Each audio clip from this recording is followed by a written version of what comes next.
Baik Pak Andi Armawan selaku Kadisub Kota Cirebon, untuk total kendaraan yang melakukan perjalanan arus mudik balik melalui arteri Pantura Kota Cirebon setelah pemberlakuan kebijakan membolehkan mudik dari Presiden Joko Widodo, untuk jumlah kendaraannya berapa Pak Kadis? Ya, terima kasih.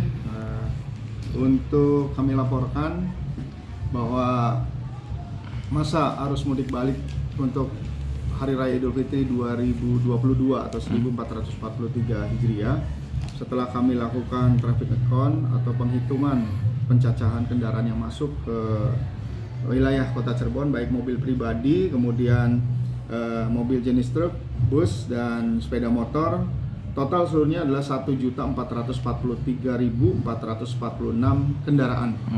Ini cukup fantastis angka ini, karena melihat kondisi situasi kebijakan pemerintah 2 tahun kita tidak diperkenankan untuk melakukan silaturahmi mudik atau pulang kampung.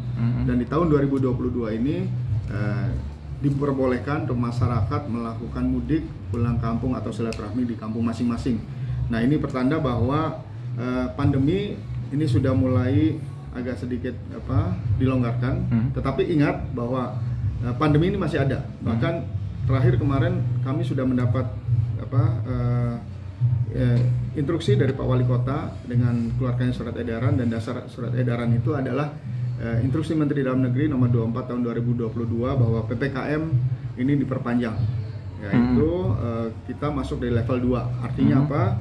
Tetap masker menjadi hal yang utama untuk pencegahan virus corona ini, kemudian jaga jarak dan kurangi ataupun hindari kerumunan seperti itu.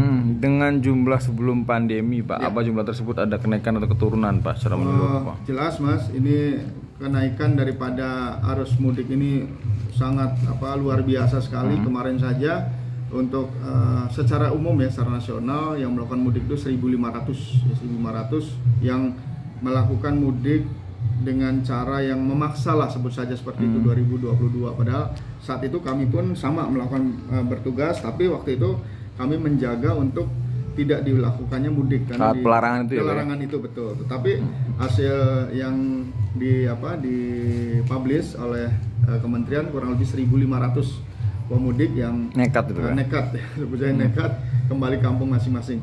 Nah, ini juga kita tidak bisa mengatakan hal mudik ini dikatakan akan dilarang atau ditiadakan, karena mudik ini sebuah tradisi Mas, biarpun bagaimana tradisi yang harus kita juga hormati. Artinya mudik ini tidak bisa tergantikan oleh medsos ataupun telepon ataupun surat menyurat.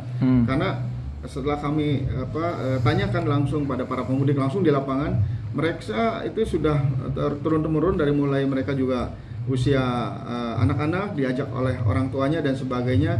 Di saat-saat hari raya itulah mereka berkumpul dengan sanak keluarga, bertemu dengan orang tua, bersilaturahmi, kemudian mengunjungi takziah ke makam para keluarga yang sudah meninggal.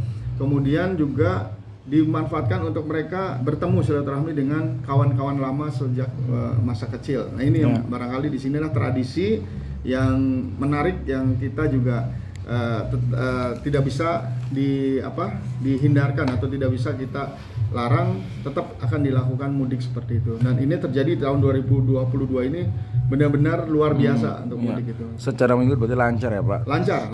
Bahkan beberapa informasi yang kami dapatkan dari jajaran kepolisian bahwa tingkat kecelakaan pun ini minim menurunnya Pak ya.